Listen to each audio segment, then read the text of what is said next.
if anyone don't want to get spoiled, I see we just went live. I'll just I am it to you. So what's his nuts? But that's the word. So shoot. Yeah. I can't remember his name just now, but he was one of my favorite characters, so that's how much I cared about him. So right. Yeah. Yeah. This makes sense. So speaking of, favorite characters and stuff like that, we're getting back on the horse with Proven Guilty Part 2.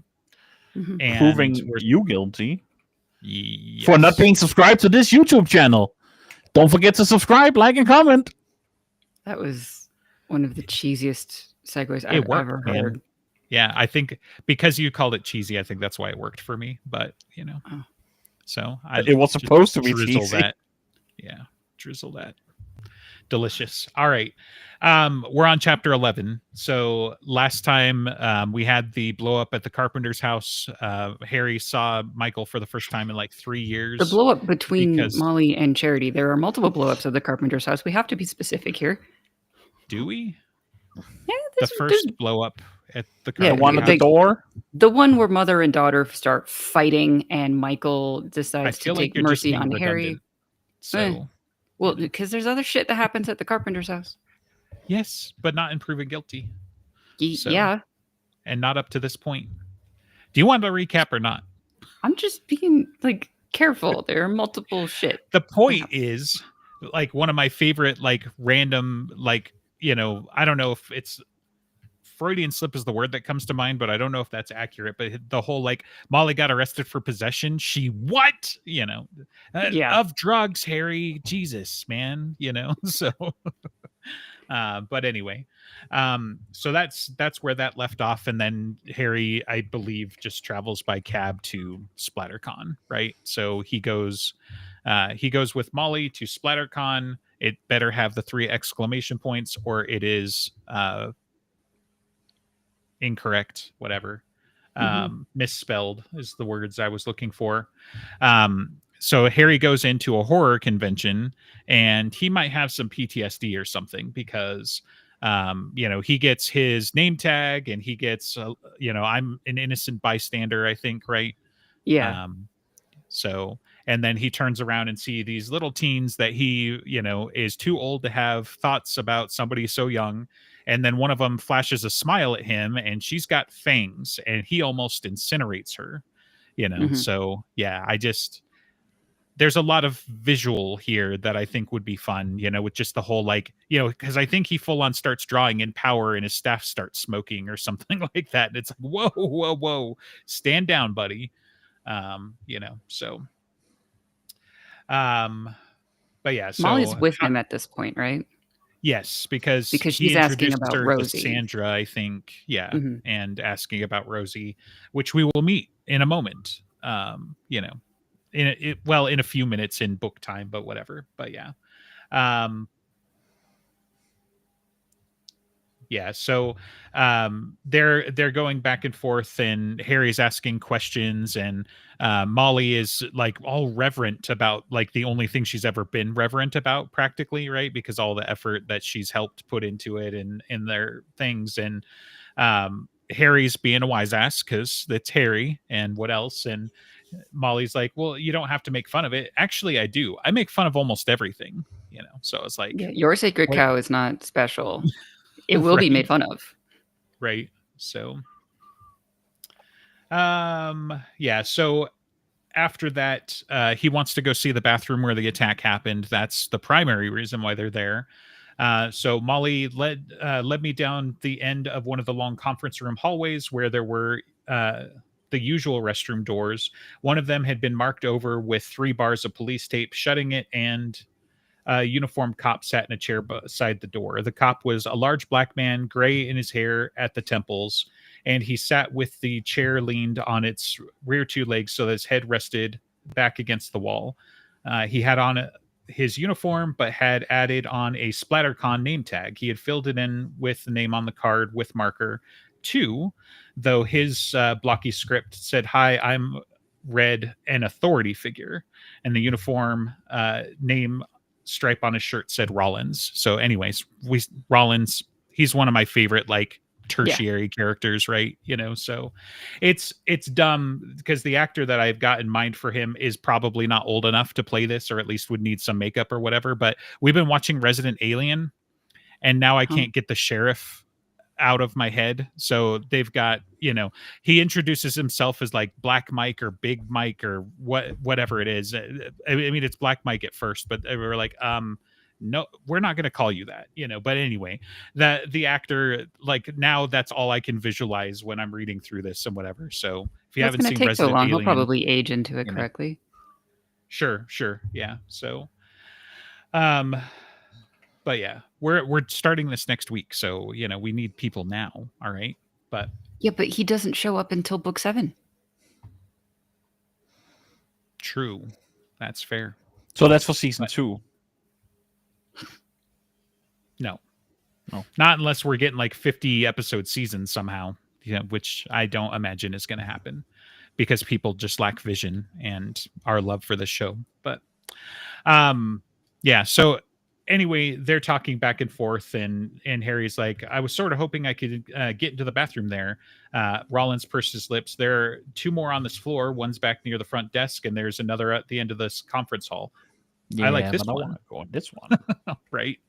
Maybe you can't read so good. You see the tape there? It says crime scene and such. The bright yellow and black stuff, I asked. That's it exactly. Yep.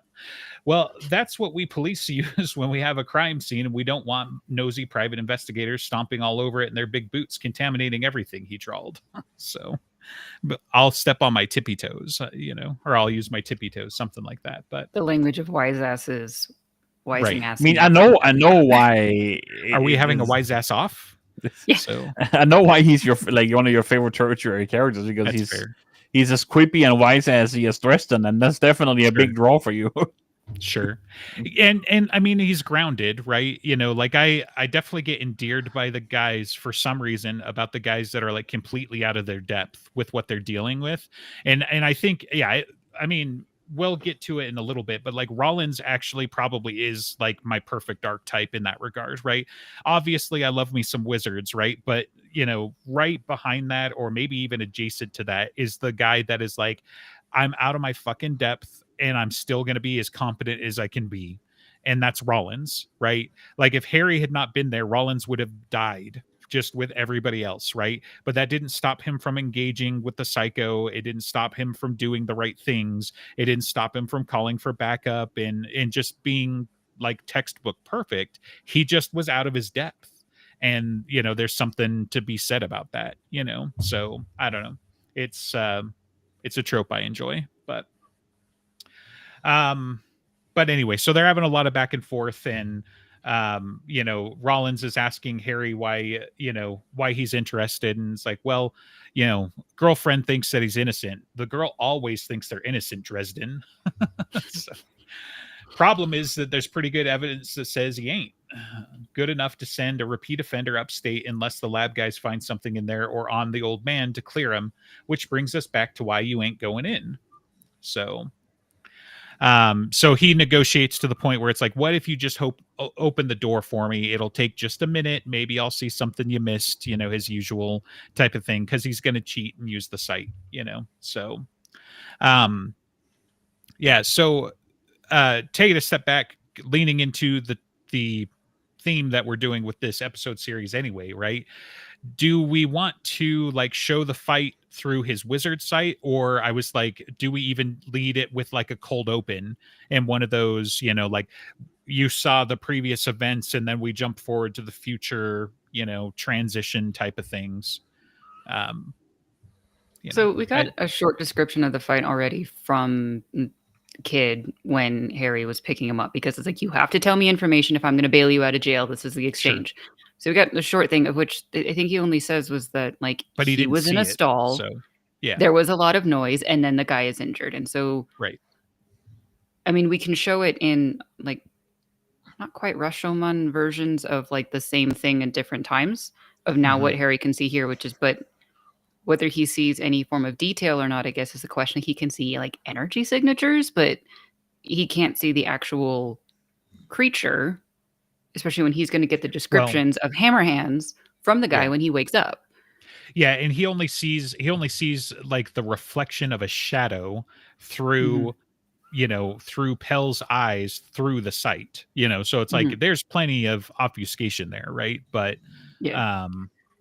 I mean, you could still like at some point I feel like it's worth, filming the part watching like Pell get roughed up, right? Which is brutal. And, like we haven't shied away from like hearts exploding out of chests and stuff like that before we get the wrong idea. But yeah, like somewhere that should get put in. So it's like, do we want to put it in with the sight, or do we want Harry to do we want to just look at Harry for 30 seconds and just be like, oh, he's traumatized? Because that's probably going to happen a lot. Or do I would say show it in the way that you can use it to explain a little bit of what the site does. Of like the information that he gets is not hard objective facts as much as it is just the feelings and the essences of it, and like the weird colors. Sometimes he describes it like after he'd seen Shaq Nasty or something, like everything's crazy neon or something. And so seeing the weird shadow figure attacking Pell and seeing more of the damage of Pell, maybe because it's more visceral with the crazy amount of fear, he might see more of that in this type of figure, and then like overlaying it later with seeing, like as Pell described, that it was Hammerhands, and so as he's describing it, add more detail to the revisiting of it. I could see that. Yeah. So maybe start it off with like kind of like the Shadow Realm from like Lord of the Rings, where it's like everything's fuzzy and it's like, well, that's probably the assailant, and I gotta assume that's Pell because that's the guy getting his ass kicked, and type of thing. Yeah. There's also a scene that we'll get to later as well where Harry looks at the victims, including Pell, right, with his sight. So we'll get another instance where it's like he's seeing double vision of, I'm seeing them with my real eyes and with my wizard sight at the same time, and how they disagree and, that sort of thing. Yeah. So the choices of how you design it to give visual information to actually like teach what the site kind of is and how much you can both get, and also it's not like you can take measurements of things. Sure. I would give a shout out and props to, if you guys haven't seen it, Odd Thomas, I want to say is what it was. It's one of the ones I've seen it. Yeah. So I mean, he's got sight, right? And so there's a lot of those kinds of effects. And then you get some from other movies, but Nod Thomas, like you get several key scenes where it's like, oh shit, this is like what the wizard sight would be, right? Where it's like everything looks like psychedelic, hypnotoad, types of stuff going on. And, like, sure, reality is underneath there somewhere, but everything else is very fluid and, everything. But yeah, that's, to me, like, that's one of the best examples I've ever seen of like how you would visually do something like that, Let's see. Okay, so Harry's looking around, he sees a bunch of detail and everything. We're not going to capture all of that here, but it's an important series of paragraphs for set design and costuming and stuff like that. But then, I looked around me and realized that the hairs on the back of my neck were not crawling around at the memory of the energy I just brushed. They were reacting to more of it drifting through the air. Now, nearby. Rollins, how many other cops are there?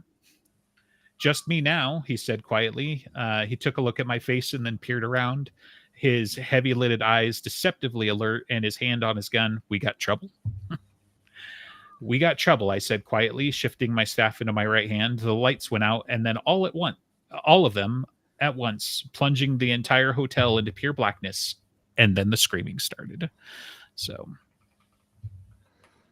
is that an episode break? Is that I know. I was like, do we break it with the screaming or before the screaming and then come back to the screaming? Because like you could just black it out and then cut to add and then come back and like dive right into the action. Well, I think that we shouldn't necessarily have ads, but you could have like a moment of a pause, suspension. Yeah, I mean, there are ads. We won't plan. There are cuts and. Yeah, there are scene cuts and there are scene transitions and things like that. And so, if there were going to be ads, that's where you would put them, But anyway, so. Because we're on the biggest streaming platform that has funded all the seasons always, forever. Yes. Yep, it's called Megastream, and it's just given us unlimited money because they've made unlimited money. So good for them and us. So anyway, Rollins immediately breaks out his flashlight, one of those big mag light numbers, and and the light goes about 5 feet. What the hell? Let's try mine. As Dresden breaks out his amulet, which goes to all of like 15 feet, but magic. So but I think that would be a fun, there's a lot of fun visual here, like to really dive into and everything, because it's like it's 15 feet of like fog, really. Like it is not clear to 15 feet, and then past 15 feet you could barely see anything that at all that is happening. Because there's a lot of description here about like people stumbling through into the light because they can't see shit for anything, and Rollins just body checking them into the wall and just be like, hold the wall, go that way, that's the exit. So again, competent, right? He's out of his depth, but he's doing what he can do, and good at it and everything like that. Let's see. I didn't grab the transition from this, but I grabbed the funny, I guess. But Dresden's making some quip, and Rollins is like, maybe you ought to shut your fool mouth. He replied, his tone of forced cheer. He looked scared, but he drew his gun and kept the barrel down close to his side and held his mostly useless flashlight in his other hand. I'll cover you. So I think it was probably like something like, let me go first, or, and yeah, it's like maybe you should also go back to the entrance and that's get out of danger or something. Yeah. So I nodded once at him, turned and plunged into the darkness. Rollins at my back. Screams erupted around us, sometimes accompanied by the sight of stumbling, terrified people. Rollins nudged them toward the walls, barked at them in a tone of pure paternal authority to stay near them, to move carefully for the exits. The gloom began to press in closer to me, and it became an effort of will to hold up the light in my amulet against it. A few steps more, and the air grew even colder. Walking forward became an effort like wading through waist-deep water. I had to lean against it, and I heard a grunt of effort come from my mouth. So, also fun, cold breath affects the fact that he's just like leaning to just take steps, and everything. You're like, but there's nothing there, but you can get the feel that he's feeling, from acting and everything. Well, also imagine how someone who's not, in tune with the magical, who I believe they would not feel this resistance that he feels. How just see him walking, like cold breath coming out, and they're probably having cold breath too, because I think that's a for everybody thing. But then seeing him struggle against nothing, and you're just walking past, like, what the fuck? Rollins is just like pacing back and forth, like, you coming or what, Dresden? Yeah, Dresden does try to explain it to him, but like Rollins is a straight too, right? Like he's had an experience, but he won't lean into the fact that he won't own it, right? And so Rollins is like, something going on or whatever, and Dresden explains it to him, and then he's like, Rollins is like, crap, you need me to push you or something? So it's just like, it's clear that it's not affecting him the same way, right? But yeah, so they work their way, luckily not very far away, to one of the impromptu panel rooms that is, been set up for watching movies. So let's see. I don't know if I get the description, but there were still about 20 people in the room. Immediately beside the door was an old woman, curled on her side on the ground, sobbing in pain.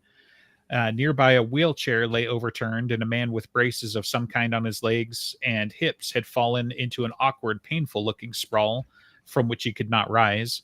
One of his arms was visibly broken. Other people cringed against the walls and beneath chairs. When my wizard light flooded the place, they got up and started staggering away, still screaming in horror, which, I mean, that's got to be something, right? I don't know if that's only a thing that bothers me, but it's like, if you come in with the light, theoretically the screaming stops, but to just have these people like just stand up and start shambling and just like completely fucking out of their mind, terrified, that's a lot. Don't shoot the people who are terrified, who are acting like zombies because they are terrified. Right.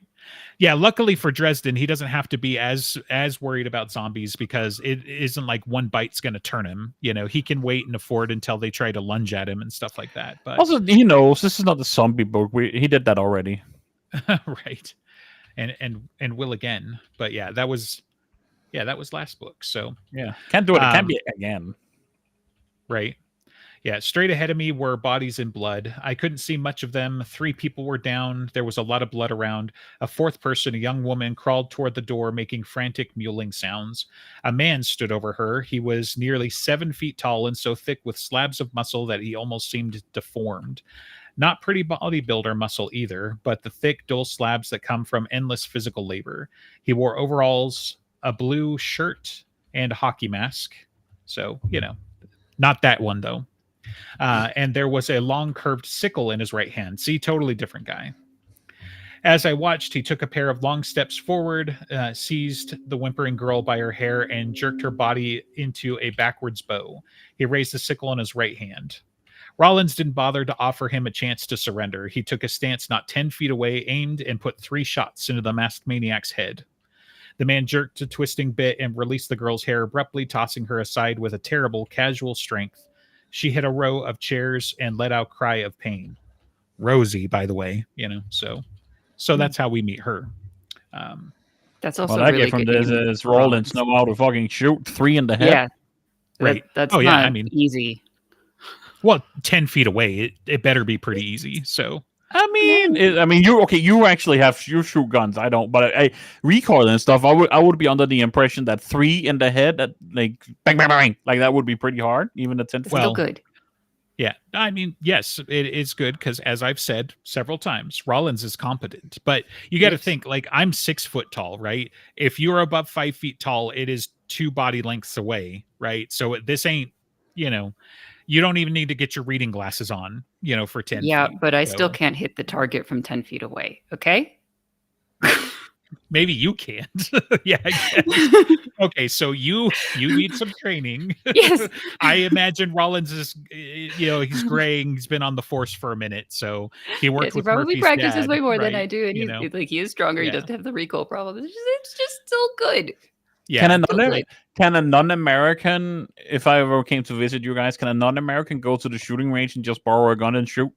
Yeah. Yes. I mean, That try happens not all to the get time. stopped by ice on your way, but yes, like, yeah, easily. So here's the thing about it. Like, what's supposed to happen, and sorry to make this sound political and whatever, but you're not supposed to just get randomly stopped and checked for your papers. That's something that, you know, Nazi Germany did, right? So, you know, if you're with a bunch of buddies and going to the range, it's not even a problem, you know. So but and I know like 85% of Europeans just cringed away because they were like, what?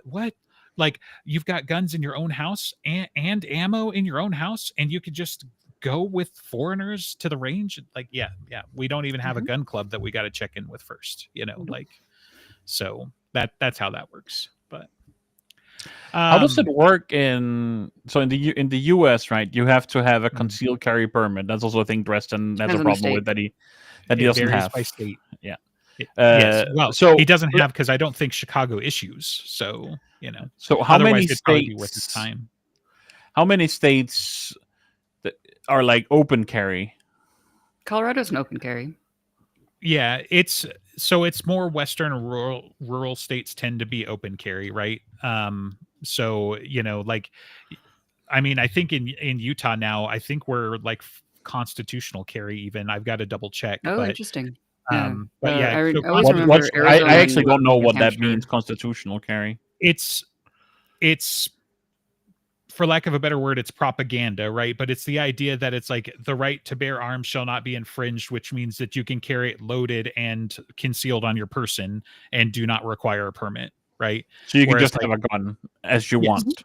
Yes. Is what it means. And in some states you can only do open carry, and there are laws about how ready to fire it is, without getting into some of the technical details. Some states you can open carry and it can be fully ready to go. Wyoming, Montana, I think, Utah easily, sounds like Colorado. I don't remember on Nevada. They're kind of in the middle. So like, Nevada likes to issue permits and they like to be pretty permissive from what I recall. This was like a decade ago, so it might have changed, but they still like make you go through like steps to get said permit, as opposed to like in Utah when you had it, it was like an hour, a couple of hours, and then like you didn't even have to go to the range. You just had to like pass a verbal test, I think is what we did, or something like that when I first got I think mine. that's about, I haven't done it, but I think that's similar to what it has to do in Colorado. Yeah. Like and it's not that much. Just I mean, we can get more into it. It's irrelevant, but yeah, I don't even know if Chicago has a permitting system. So like my follow-up my follow-up on that would be, so if there's not an open carry state and a state where you can't get a concealed carry permit, can you just not have a gun? Or so what it usually is like there are laws about it has to be locked away and you have to have your ammo stored separately and stuff like that. So a common thing for fulfilling that would be like to lawfully move your weapon to a range and whatever, because I gotta imagine Chicago still has gun ranges and stuff like that. Is like you usually have it in a locked case in your trunk, and then like the ammo would be like in your glove compartment, theoretically also locked, right? And so, you know, things like that will keep you safe in almost every state. You know, like I think maybe New York, maybe Chicago, you know, like you can run into problems with that. You know, that we could turn this into an entirely different podcast, but in almost every state, that kind of thing, if you took it to the gun range, you should be fine, you know? And then that's, you know, a common ground anyways, if not a middle ground. And then you've got extremes on either side, you know? So, and having it in locked cases when you're moving, that you do not need a concealed carry permit for that. You do not need an open gun carry permit for that. You are just able to move them. At least I believe so. Right. If we have like listeners that are native to Chicago and know more about this, that would kind of be interesting and useful to know. Yeah. This is totally unprepared, right? So it's like, take everything I say with a grain of salt, you know, because it's like, I don't know all of the gun laws in Chicago or anything like that. I haven't had to worry about it. I barely know them in my own state because I moved out of my state and fell behind, you know, so. And they probably also have, like, I can imagine that they have restrictions similar, I've heard of, like in Colorado, of like magazines can't have more than a certain number of bullets in them. And so they have to be like rigged to like, okay, you can't have 17, so therefore we put a stopper at the bottom, so you're just limited to 15 or things like that. Actually, now you said about you silencers might be banned or unbanned or something like that. There is a lot of variability in the restrictions in any specific area, and the restrictions of Illinois is not the same thing as restrictions inside Chicago. Right.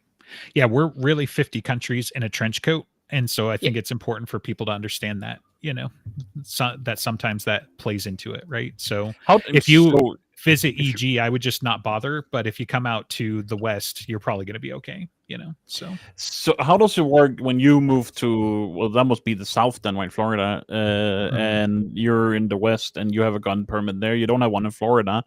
Can you just apply to have one there because you already had one? How does that work? That's where I was trying not to go because it's going to get more technical, right? But there's a concept called reciprocity. And so, you know, 20 or 30 states may have reciprocity with your state, but then there may be other states that have reciprocity with only 10 other states, right? And so, like, okay, if you have a permit there, you can have a permit here. Yeah, either you can just apply to get it or they honor your permit directly. Kind of depends, because like your driver's license, for example, would be reciprocity in all states, right? If you are licensed to drive in one state, you're pretty much licensed to drive in every state that I'm aware of anyway.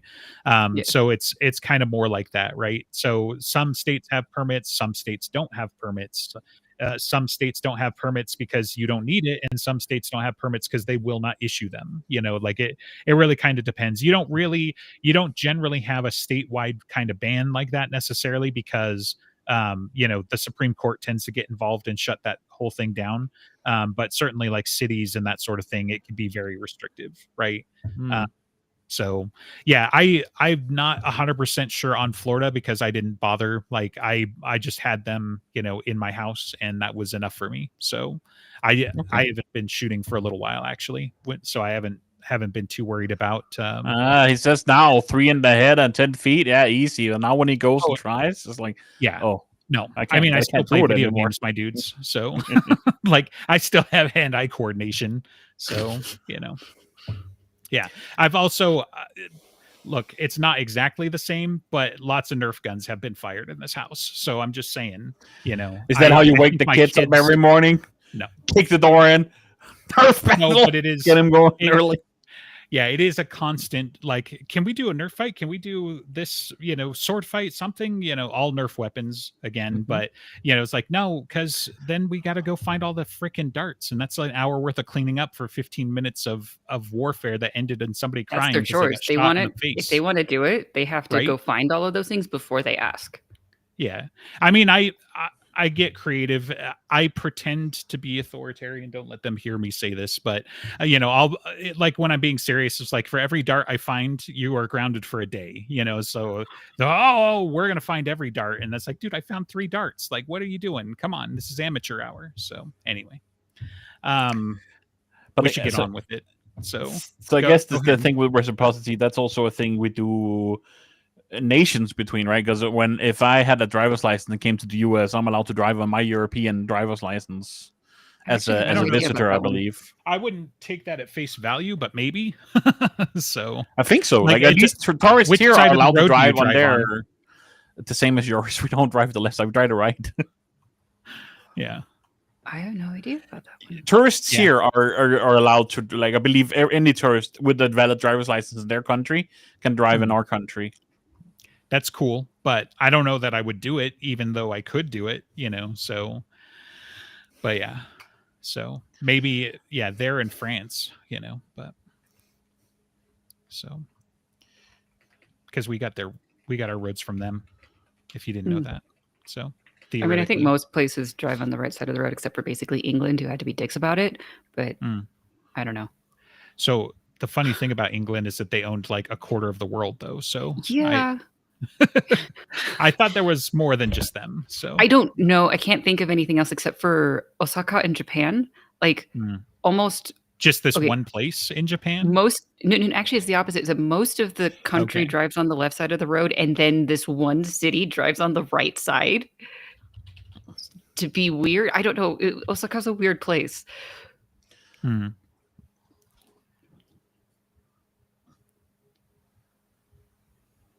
Yeah. I mean, so it seems like I was mostly right. Countries that were, you know, under the British Empire, including countries in Asia, Africa, the Caribbean, and Oceania, because, you know, that's a region instead of, you know, a country. But so, yeah, don't rule out all of, like, you know, the Kiwis and Australia and all of that stuff too. But oh, damn. But yeah, according to my AI overview. So, but yeah, anyway, so we're so digressed. Let's get back onto some semblance here. So, all right, let's see. Rollins shot him in the face. We get it. So, you know, I'm vibing on Demolition Man right now. It's like, order the maniac to stand down. No, shoot him in the face. So in an even firmer tone of voice. Right. Or else. But this is one of Rollins's competent moments, but also when he gets injured, right? You know, after taking 3 shots to the face, you know, the maniac closes with him and grapples with him and, you know, sickle, sorry. But you know, he legally distinct from a machete. Yes. Well, fun thing. We were talking about, you know, Red Rising earlier, right? Sickle. So he's the Reaper. So the whole thing, I was like, can we cast the same guy? Like, let's why not? Let's just we'll adapt. At what point did we ever commit to a TV show of Red Rising? Why not? So, because we're just going to do everything now. So I don't know. It just, you don't have random thoughts when you're reading shit, and you're just like, that. No, get back in there, brain. So that was out of left field, but what an interesting thought, brain. Yes. Yeah. Okay. So anyway, yeah, so Rollins, he blocks it with his flashlight. He eventually gets a furrow dug through his arm and then gets disarmed. And then, you know, Harry braces himself, raised his staff and his will, and cried, Fozare. So, unseen power lashed from my staff, pure kinetic energy that ripped through the air and hit the maniac like a wrecking ball. The blow drove him back down the aisle through the air. He hit the projector on its stand. It shattered. He went through it without slowing down. He kept going. The flight of his passage, tearing through the large projection screen and hit the back wall with a thunderous impact. So, and then bad guy stuff. There was no body. There was just a dent in ectoplasm, so, but yeah. But I mean, what a fun scene. I can envision Harry just winding up and just blasting him and knocking his ass. Cause like, this is not a short room either. So it's like 50 feet through a projector into the wall, leaving a sizable dent. And then, where'd he go? Like there's only one way in and one way out of here, as we're going to find out from Detective Green. So dickhead. Excuse me. Coming down with a cold. Detective Dickhead? Yeah, right. So, yeah. So we find out from Molly the girl is Rosie because she comes in 5 minutes later after the lights come up or whatever. So, and then we get Detective Sergeant Green, and yeah, so they're going through the questions. This one's kind of tough, right? Because it's like there are transitions. We can go watch Law and Order or something to figure out like how do we film a guy being asked the same question for like 3 hours, because that's what Detective Green is going to do, right? But Green asks Dresden to describe the attacker. Almost 7 feet tall, I said, built like a battleship, maybe 325, hockey mask, sickle. So be like, yeah, that's pretty much what he looked like. So that's a lot of freaking muscle, though. Like if he's 300 pounds, low.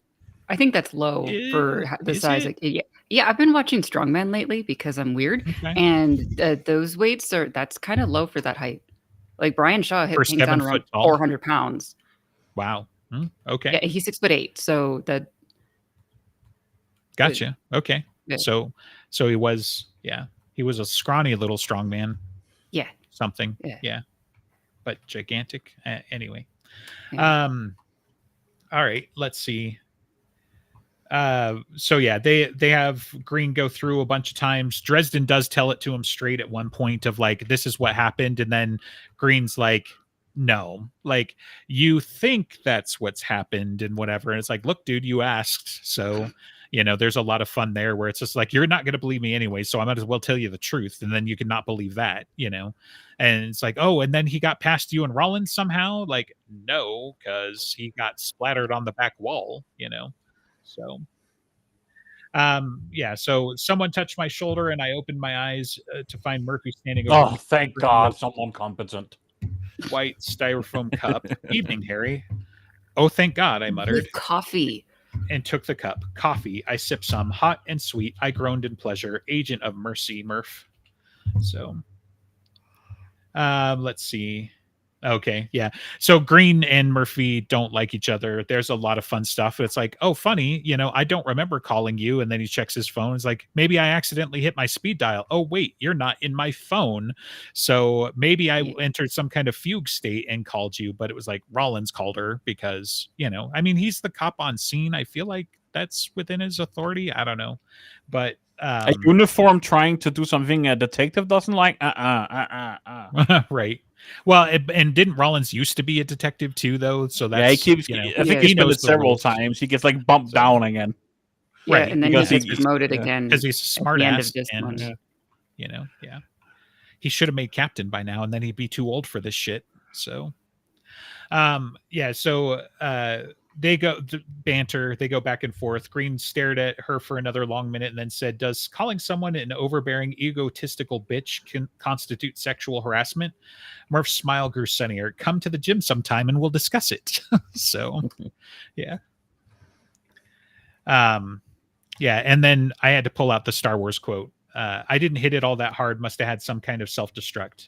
"Damn it," Murph said, missing the reference. "No one loves the classics anymore. Will it come back?" So, yeah. Proven Guilty was one of those where I was like, oh, yeah, there are a lot of references in here that, are fun. So we'll get to more, but let's see. So Oh, and then he talks to her about how the Reaper is in like, the Reaper is a horror movie villain or whatever, and she's like, "Oh, I must have missed that one." It's like there were 11 movies. Well, I must have missed those 11 movies again, So, it's totally not Jason. This is just plausibly distinct, Legally villain, distinct Jason. 100% for right. real, for real. Right. Someone, I murmured with exaggerated menace, or something. So she gave me a level look. How long have you been waiting to use that one? Years. The opportunity doesn't come up as often as you think. So, yeah. Harry, what if we can't find out who's doing it in time? We'll find them, I said. But if we don't, then we fight monsters. Murphy took a deep breath and nodded as we stepped out into the summer night. Damn right we do. So, I think they go back to his apartment from here. There's conversation, everything like that. Harry tells her he's being followed by someone that he hasn't figured it out yet. And she's like, why haven't you told me this thing? Well, he might just be a PI from the Larry Fowler case. Again, still, like, get over it, my dude.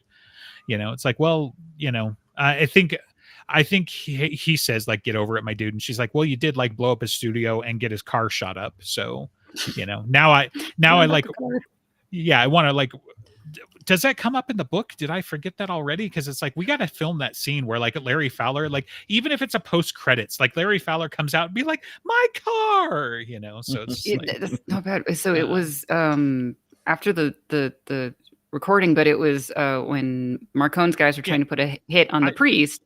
And it's like, okay, I just forgot about the car they were hiding behind was Larry Fowler's, but yeah, that's good enough. Right. I feel like there's some details here. One, he could not know that Harry blew up his studio because that was magic going awry. So what it would look like is technical malfunction. And two, the car being shut up was not his fault. He was not the target. Right.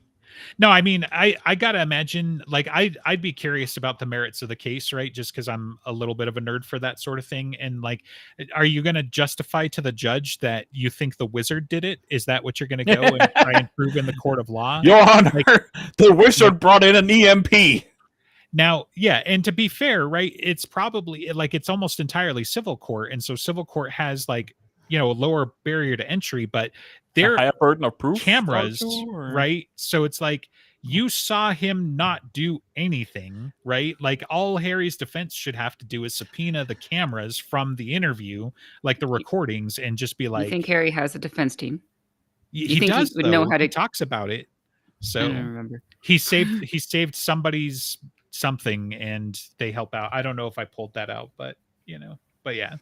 So yeah, but Harry is broke. And so, even that, like, maybe he should have prioritized his legal defense instead of Little Chicago. I'm just saying. Yes. Yeah. Don't worry. In about 10 years, he'll get a really good lawyer. Right. I wonder if he added in the thing of, like, well, magic can disrupt cameras. And so that might be why this episode is going to be weird. And then Larry Fowler says, evidence. He did it on purpose. Yeah. And he admitted premeditated, Mm-hmm. So, yeah, sure. Okay, so PI, there's a lot of dialogue going back and forth. They talk about what Harry basically has more or less survivor's guilt for what went down at the Dark Hollow, that there were several bodies that had no clear cause of death, and then just one, prominent one that had been shot in the face, and everything like that. And must have been weird for Lucio to leave her body there. Yeah, she probably didn't have very much say. She probably wasn't conscious at the time. So yeah, it's still strange to leave your body dead. Yeah, like the way it read at the time, she should have been dead, right? So even Lucio herself thought she was dead. She's like, I'm such a badass sword fighter, I've killed myself. That fucking sucks. And then she lives. So, but yeah, let's see. Yeah, so I pulled out the dialogue because, it's funny and recaps how terrible Murphy is sometimes. But you're my friend, Harry. No matter what happens, sometimes in the past, I haven't really done right by you. Like when you handcuffed me in my office, right? And when you chipped one of my teeth arresting me, I chipped a tooth. And when, yes, all right. She gave me a mild glare, her cheeks pink. That's not easy for me to say. The point is that I should have seen that you were one of the good ones, one of the good guys, a lot sooner than I did, and I blinked at her ingenuously and waited for her to say it. And I'm sorry, jerk. So, yeah. So yeah, she makes him go to bed and get rested and everything because he's got to get up and do things. Dresden has his Mickey Mouse alarm clock. We see his bedroom again. Lashiel with the hot water. You know, Dresden yelps and dances around because it's not hot, but whatever. Maybe she's just reversed the wires on his, his brain neurological system. Yeah. So, then they're talking and whatever, and then he's like, "Get out of my head! I don't want a psychic cage match today, but if I have to." And then she's like, "As you wish." Then paused. My host, I note that you made no mention of the hot water. So, yeah, leave it. Yeah. I grunted and mumbled something under my breath, ducked my head under the steaming, scalding water for a few seconds, then said, "Did you pick up on what happened last night?" "Indeed." "What was your read then?" So, and then she's trying to give Dresden, dating advice and whatever. So, probably very sensitive. Everybody tries to give Dresden dating advice. Yeah, it's like he's wearing a sign. Tell me about dating. Yeah, really. Tell me how helpless I am with women. So. There was a moment of thoughtful silence, and then Lashiel responded that Karen feels a certain distance between the pair of you as a professional necessity, but that she is considering that time and circumstance might someday render it irrelevant. No, not that. Stars and stones. I don't want dating advice from a freaking hell tart. That's why I had to pull out the quote. But the things attacking people at the convention. So.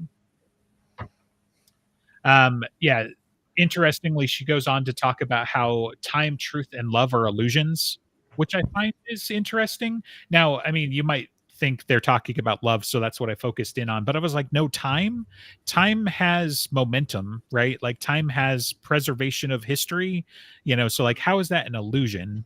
But, whatever. So she's just got to say something cryptic and angelic. Like, you don't really understand physics and laws like you think you do. So Dresden gets all his magical gear except for his duster because we're like in the middle of July and that sucks, and so he leaves it because he's an idiot. This is like the first time he hasn't done this. And really, is an air conditioning spell like Ventas Servitas, like on a microform? Could you just like, one of the underlying things about Dresden's existence is that he's never allowed to be happy or comfortable, and so shit. This is the trade-off. You know what? So. He did saving the daughter was secondary. Becoming the winter night, it was like, I'm tired of the warm coat in the summer. Right. Now I can always be cold when I put it on. It's fine. Like, it can just be perfect temperature. It doesn't matter. Temperature doesn't affect me anymore. Hell yeah. It's fair. It's a small price to pay for his soul, Yeah. So low key, I might consider that just for that. I hate being too hot. Metagamer. Yeah. But yeah, like it also, I'm just saying I'm a better wizard than Dresden. Just saying. So with his own magic. So, so they give Dresden an update on the victims, and one of them didn't make it, and they're going to somehow go look at them, but they're, in the ICU because one of them almost got their spine ripped out, and, that one kid with the, guts, he didn't make it, and then Pell, I think, is the other one. So like Rosie's probably out of the ICU by then, but she was another one. So, So, so they take Mouse and everything like that. They get there, and of course Rollins is there on duty, to make sure that nobody goes and harasses them and all this other stuff. And Rollins quirks an eye at Mouse, and he's like, I don't think you can have a dog in here. And Dresden's like, it's a police dog. And it was like, exactly how? I don't remember seeing him down at the precinct. It's like, well, the dog's with me, and the wizard's with me, Murphy said. Makes him a police dog, all right. And he was down at the precinct back in Blood Rights. He was eating the Snoopy dog with the blood on it. Right. He was their mascot for a bit, even. Maybe different precinct, because, like, Chicago has many precincts. So, yeah. I get the idea that Rollins has run across Murphy, but doesn't work in, her building even necessarily. So, because it seems like Rollins and Green are on the same, unit or whatever, but Murphy is not. So maybe it's Right. just a different floors thing, but you know. Something I do think Murphy has said that basically Rollins was one of her dad's friends and like, you know, the equivalent of an uncle when growing up or something like that. He Sure. says like, "Is that little baby Karen or something?" And then Right. she threatens to hit him in the shins. I think that some of that happened here too, actually, with the whole line. Let me get my opera glasses. Yeah. So yep. So, um, yeah. So Rollins points out where they're going. They got Pell and Miss Becton in the ICU. The boy they brought in didn't make it. So, yeah, I don't know if I'm going to go through this because this is a lot, but basically, so he does go in. He takes a look, presumably at Miss Becton, using his sight. Basically, they Murphy goes into the ICU. Dresden goes down and around. No, wait, before that, this is Rosie. My bad. So they do Rosie first, but yeah. So you get the mere light show and color of the everyday world dissolved into the riot of flowing energies and currents of light and power that lay beneath the surface. So, oh yeah, I pulled this one out because we get Murphy right with her, tunic of white stained in places with blood and mud of battle, a short straight sword, its blade made of almost viciously bright white light hung beneath her left arm where I knew her light cotton blazer hid her gun in its shoulder rig. So, she smiled at me, a sunny light in it, though her body's face remained a neutral mask. I was seeing the life, the emotion behind her face. I shied away from staring at her lest I make eye contact for too long, but that smile at least was something I wouldn't mind remembering. Rosie was another story. So I pulled that out because we get to see Murphy again. But even though she's doing neutral cop face, she's smiling at him like in her soul, I guess, or whatever. And he's gonna keep that forever. So I was like, hold on, it's just raining inside a little bit, So yeah. So Rosie is different. She's a little critter, more or less, Heroin did a number on her and everything like that. So we get a lot of her description and everything like that. Let's see. So and then he sees the little drill points in her temples, and he's like, what the hell? I had seen the victims of spiritual attacks before, and they'd never been pretty. Usually they look like the victim of a shark attack or someone who had been mauled by a bear. I'd never seen someone with damage like Rosie's. It looked almost like some kind of demented surgeon had gone after her with a laser scalpel. That pushed the weirdometer a couple of clicks beyond the previous record. So... and then Harry is also mentioning his headaches a lot, which, I think is easy to dismiss because his rendezvous with the battleship Chrysler. But yeah, I think this is where it really starts to kick off, right? So he doesn't have the Bonnie yet. Lash is still in his brain. Well, yes, but, So, I mean, the cause of headaches still. later is not the cause of headaches now. I mean, it's not Bonnie, presumably, but it may be starting. Bonnie doesn't happen until she dies. Yeah. That's their act of love that it could creates be Bonnie. It could be camouflage, though, too, right? Where it's like, well, Dresden's always got a headache, right? And that's why nobody noticed when he's got chronic headaches. And, Yeah, it can also be, Lash might be taking up too much space in his head and also pressing on corners and stuff in the way that Bonnie will. And so it gets worse. Sure. You think Lash should be able to stop that? Right. Yeah. So one other detail I picked out for this chapter was that Harry and Mouse go sit with Rollins just in the hallway, like both just kind of like leaning back in their chair. And he just makes mention that it's nice to just like sit with somebody in silence for a minute or whatever. And I think this is while he's waiting for Murphy to go around to let him into the ICU, to let him in the back way and everything. But I was just like, what a fun little like 5 or 10 seconds to just have him just chilling there, So I was like, it'd be funny to even just have that as like one of those like just as a teaser, or whatever for like the upcoming season, and to just have like Harry and Rollins is like, even if it doesn't make in the episode, if the pacing doesn't fit, like what a great little moment, so. Doing that as a teaser is kind of exciting because people who know who Rollins is would be excited for it, and people who don't Sure. would just be confused.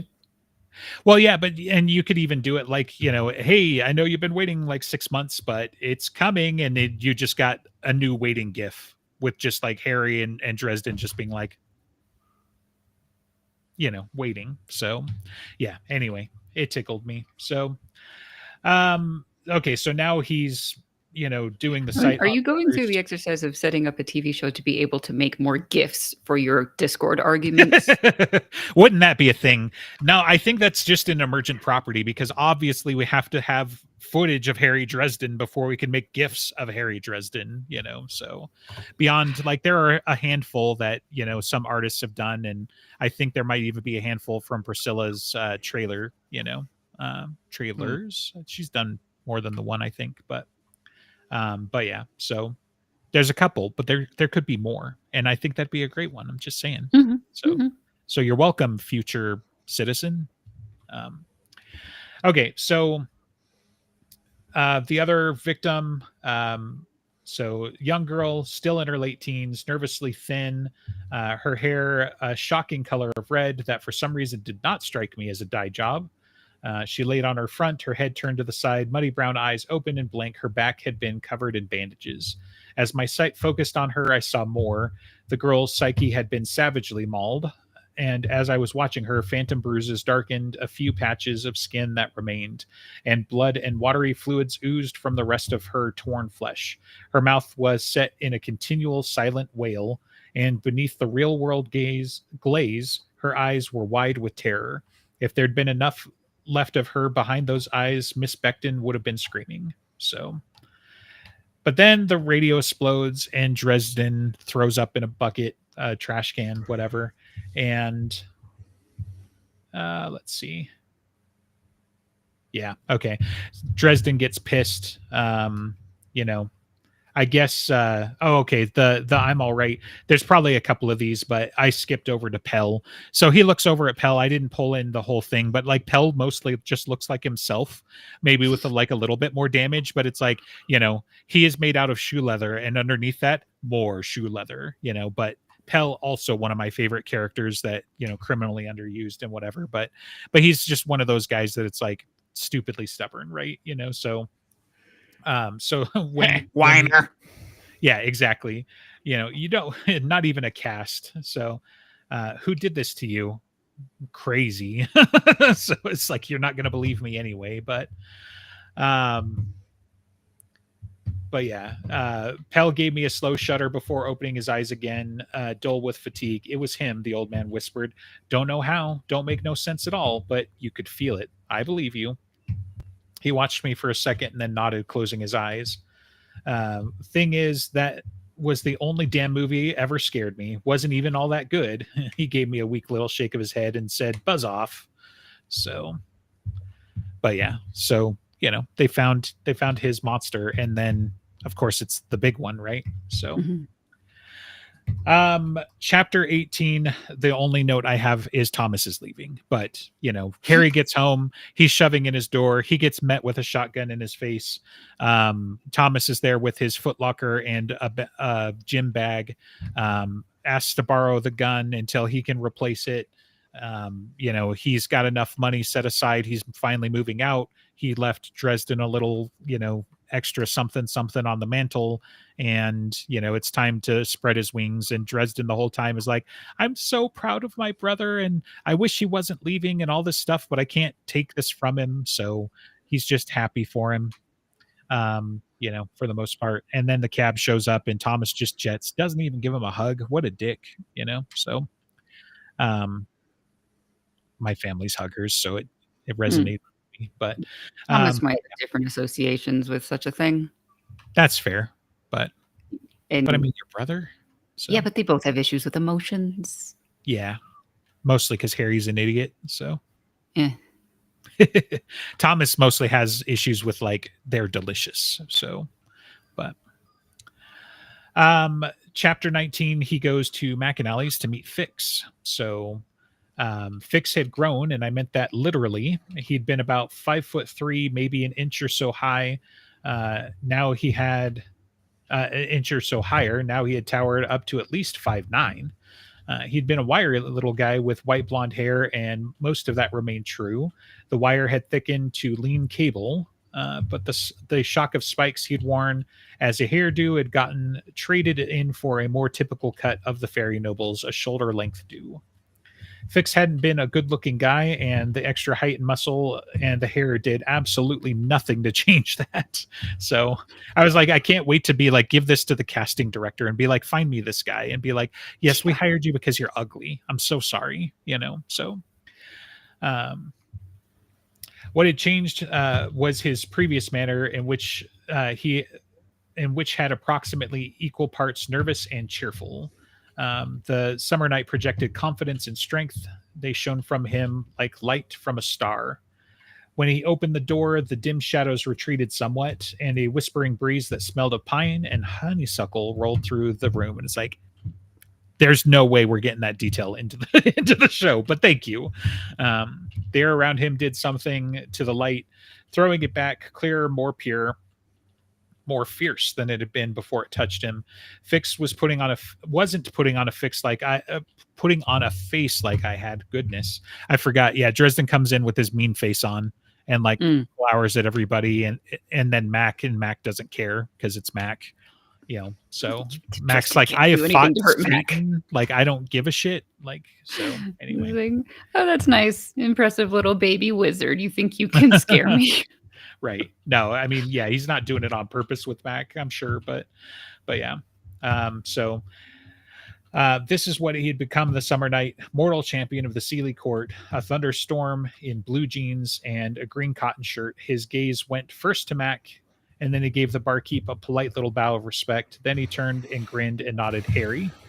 So yeah, then they're talking back and forth. It's funny because they're under a geas or compulsion, basically, to not reveal anything. It's great dialogue. Harry is somewhat clever for once, but instead of writing all of that down, I wrote down, if you had told me anything, you tight-lipped bastard. So it's like, sorry, we can't help.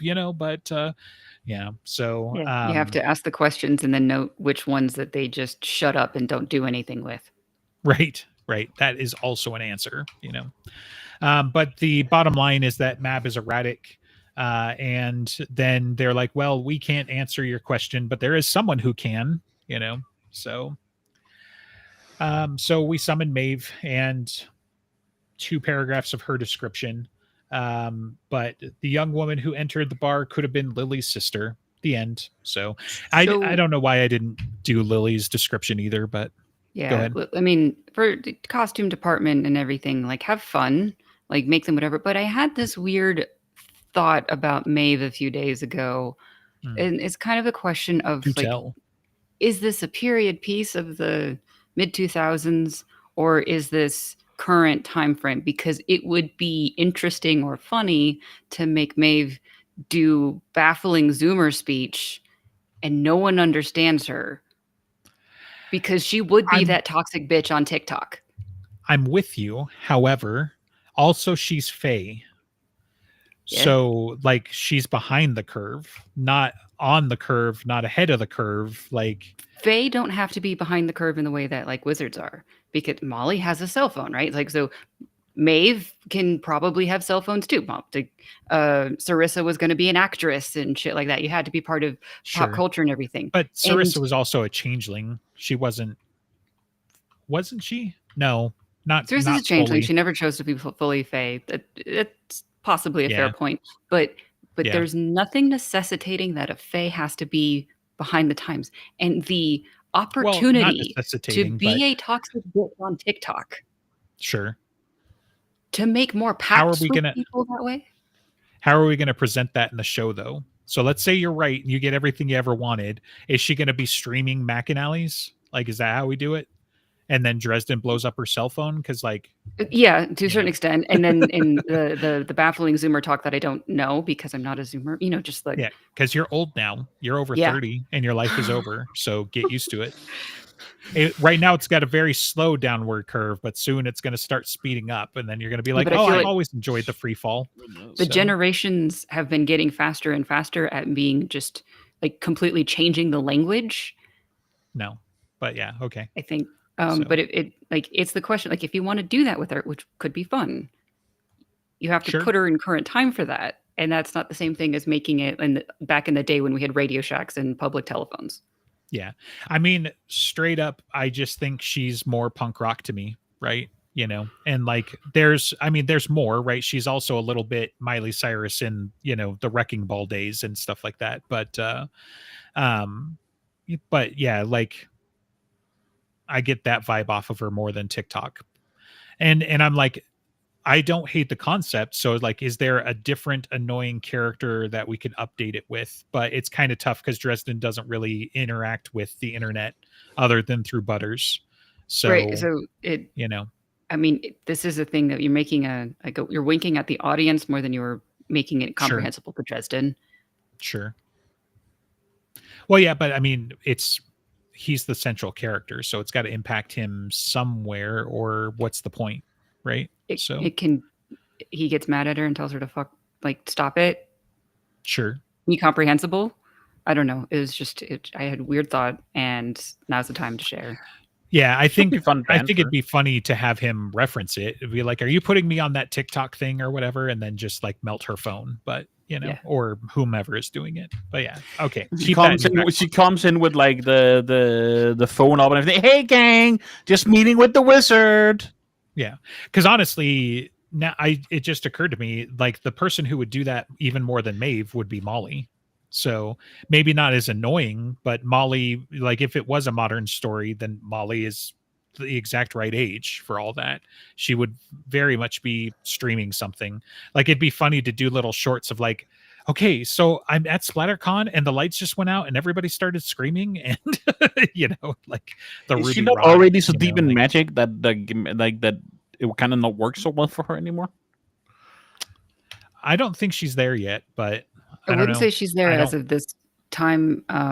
And also she's just not as powerful as Dresden. And so she might just in general have less of a problem. Right. Yeah, I know he makes a particular note that she breaks out a cell phone after she gets the mantle because she's able to use it because she doesn't follow mortal magic. But yeah, and in Cold Days when she wanted to buy him the duster, the new leather thing, she had the security guy, whose name is Guy, do the internet buying for her. So at that point, she's he has a conversation with why can't that the name right now? Her father, Michael. Yeah, I don't know why the name. I wanted to call him Thomas, and I was like, that's not right.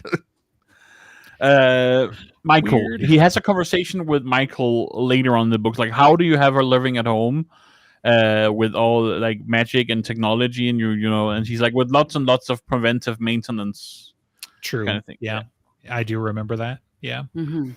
But I think there's something to be said about like where she's at in her journey and everything like that, right? Because it's like I would say definitely she's going to start having problems after she was doing the whole ragged lady thing and training with Leah. Maybe she was having problems at some point when she was apprenticing with Dresden. I know this is her area, especially with still casting full veils and mind altering people is pretty advanced, and Harry was at the point where he would like when he was doing like Flick and Biggest and was not that like when he had to sneak down to the store and like kind of have a bit of a distance from the window to watch Knight Rider. So I was just thinking, they are on a similar level there.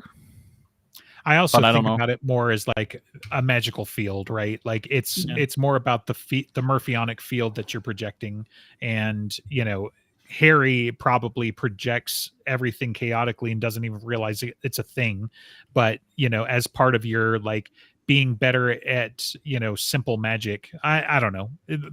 Maybe it is. Maybe you're right. I'm just Harry saying I don't remember it being a thing. Describes it as being like the Murphyonic field kind of feeds off the inherent human conflict of just existence and being of one mind and being of another mind and never. And She's in this conflicted book, as shit. So yes, in this Yeah. book, she is especially conflicted. yeah, And so she might have more of a Murphyonic field and be completely unable to do anything with a cell phone right now. right, sure. Right. All right. We're almost done, so I'm just going to push through and finish real quick. But Yep. she's wearing a shirt, Your Boyfriend Wants Me, and she looks like Lily, but she's got like blue and green hair, and you know, she's not being nice to Dresden. So I don't know. Yeah, I guess that's mostly the next chapter. I think it's just her entry is the end of chapter 19, but I had missed it when Lily stepped in, flowers bloomed, and then when Maeve steps in, they frosted over. So I caught it when Maeve came in. I was like, that'll be a fun little bit of, of visual, but yeah. And then Lily is poking Dresden and she's trying to get into his pants physically and metaphorically and everything like that. And Dresden is trying to be super polite and resist. And Fix gave me an apologetic shrug, and Lily sighed. You may as well indulge her, Harry. She's as stubborn as any of us. The only one who might give you the answer that you need, and she knows it. She looked back at Maeve, who gave that same eerie, insanely sensual smile. Tell me, mortal, when was the last time flesh new and strange to your hand lay quivering beneath you? She leaned down until her eyes were inches from mine. I could smell winter mint and something lush and corrupt, like rotted flowers, on her breath. When was the last time you could taste and feel some little lovely's cries? I regarded her without any expression and said in a gentle voice, technically, when I killed Aurora. Like, you're like this close and be like, get the fuck out of my face. When I killed your counterpart, who was just as powerful. Right. Mic drop. Yeah. She grimaced. In the time since her death, I have often thought of to myself that Aurora was stricken with some mortal madness. I believe the Queen of Air and Darkness has been taken by a similar contagion. She suddenly shuddered and said, voice curt, I have answered you with truth and more than needed to be said. Does that satisfy your account, mortal? She shuddered. Cat Sith shuddered when he was being ordered to get him a Coke. Yeah, he was kind of vibrating. Yeah. I was like, she's taken now, and she just lied to him, and there was a cost or something associated with that. Her going against her nature here. That's what I'm saying. My headcanon is she wasn't just like cold or worried about the words she said, though that's kind of how it came across. But this was Nemesis lying and trying to cast the doubt on Mab, because Mab is the one acting erratic. And even Lily says, like, what Maeve said confirms our fears, right? So it just plays all too easily into what everybody's assuming anyway. But yeah, I don't think you can take it as 100% certain that the shuddering is a sign of Nemesis. But I'm gonna. Yeah, along with time traveling Murphy and Harry as Merlin. Yeah. It is just Merlin, part of the lie that she's. Like, Maeve is just kind of like lying for the first time after she's being a gigantic bitch and provoking, and everything is cruel, and she's showing a sign of vulnerability because that's the best way to manipulate Dresden. Right. And because she's happy to work with her Nemesis infection, she may not have the same types of symptoms that Cat Sith did, who was trying to resist it. But also it's her nature. Like, she is violating the laws of nature in a way by lying. But we in Cult, we don't see her shaking when she says 2 + 2 = 5. True, but she's been at it for a while, so maybe then she's got practice. So I don't know. I mean, it's a little bit of a reach, but we can argue like also then it is the significance or magnificence or whatever of the lie, right? 2 + 5. I don't know. It has very little. Well, that depends. If she's a mathematician, then it has big consequences. But that's actually kind of a big one. But we also do not. We cannot say from what she says right now that she is infected because she was vague enough of saying, I have thought Yeah, we that can. Aurora had something. And now I have feared that Mab has him. Like she is vague enough But she that didn't she's get infected from Aurora. Because so the reason why Mab is erratic right now, right? And she's being cheeky and everything like that is because she's got Leah on ice because Yeah. Leah was infected and Leah infected Maeve before Mab was able to stop it. And probably how she found out, you know. So yeah, like, you know. Yeah.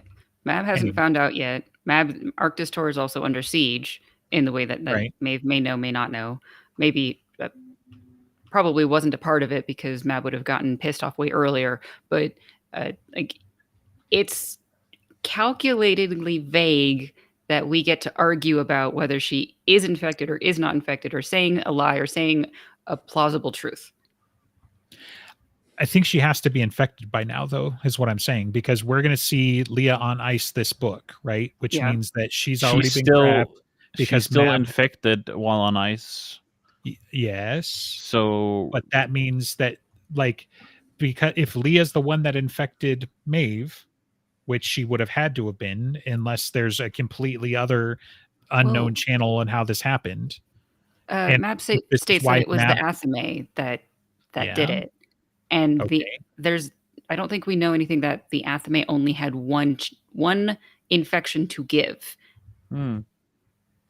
that's been my So you're presumption at saying least. But the the timeline Athame here, if both? she is infected, Like a then handkerchief it that can't has be. smallpox that infects hundreds of people or something like that. Okay. Weird example, but whatever. Just like Yeah, the Athame terrible could example, but Mab has the Athame, right? And she presumably was able to. yeah, but we don't know for 100% certain when Leah is both cured and when Maeve gets infected. We don't know if it's a 1-to-1 and that it leaves Leah to go to Maeve. Right. We don't know. They could both be infected at the same time right now. And if what you're saying is true, that Maeve is infected right now and Leah is still infected, then it's not a 1-to-1. Well, no, but I'm just talking about, like, there are repercussions of Maeve being infected, right? Mab losing her voice because she is so pissed that she cannot use her voice without destroying people nearby. That's going to start kicking in soon, if not this book. It's not this book. And, you know, it only gets concluded in Cold Days when Mab asks Harry to kill Maeve. So, like, we know that she knows that. Yeah, so at least by small favor, I would imagine. That's when we see her like that. And I just kind of forgot the order. I don't think she talks to him in this book is the thing. I don't think we see her talk. She doesn't. We just see her like spying on him like one time. And that's why I'm saying, like, it's more than plausible, in my opinion, that she knows that Maeve is infected. Maybe she can't stop Maeve like she can stop Leah, and that's not within her power. And so, yeah.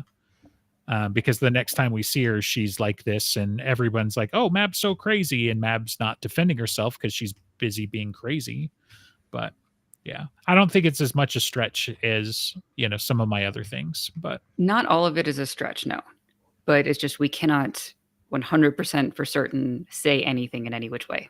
Well, 90+% is good enough for me, so I'm good. You can argue the other direction for 90+% too. I don't think you can, though. I think you're reaching more that direction than I'm reaching this direction, because I've at least got a bunch of plausible, and you're like, yeah, but you don't have the last puzzle piece, and therefore no. And I'm like, that's not the same thing. You can't turn that 10% into you cannot take it for certainty, because like 90% isn't 100%, but I'd bet on it. So, but you can't take that 10% and say it's basically like 90% sure she's not. That's not the same thing. So there, nailed it. All right, proven guilty. 2 weeks. We'll do the next 10 chapters, presumably. Yeah. We probably would have been done on time if we didn't spend 15 minutes talking about gun laws and driver's licenses. So yeah. Andreas, do the thing. I'm gonna do the thing. You can follow us on patreon.com/brokenjars. If you follow/support us there, you get access to our Discord, where you can have gift wars with us. We are live at 1 p.m. Eastern every-ish Saturday. More than 90%. Yeah. Like, comment, and subscribe on YouTube. That shit helps with the algorithm. I'm going to respond to this comment right now. So Max says that there are 3, and that is in cold days, but what he's talking about is the walkers, which is the like before and behind and beside, which we don't know is Justine at that point. That's not the same thing as the number of people who are infected, of which Jim has separately said is like 13. Or he said that it's a number that is an odd number and everyone has decided that it's 13. Okay. I have not seen this word of Jim. I thought in not Battlegrounds, Peace Talks, it was pretty much confirmed. EG's not here because he decided to go to a baseball game, and fuck him. Oh, wow. Okay, then. God damn. Okay. Do we have time? Like,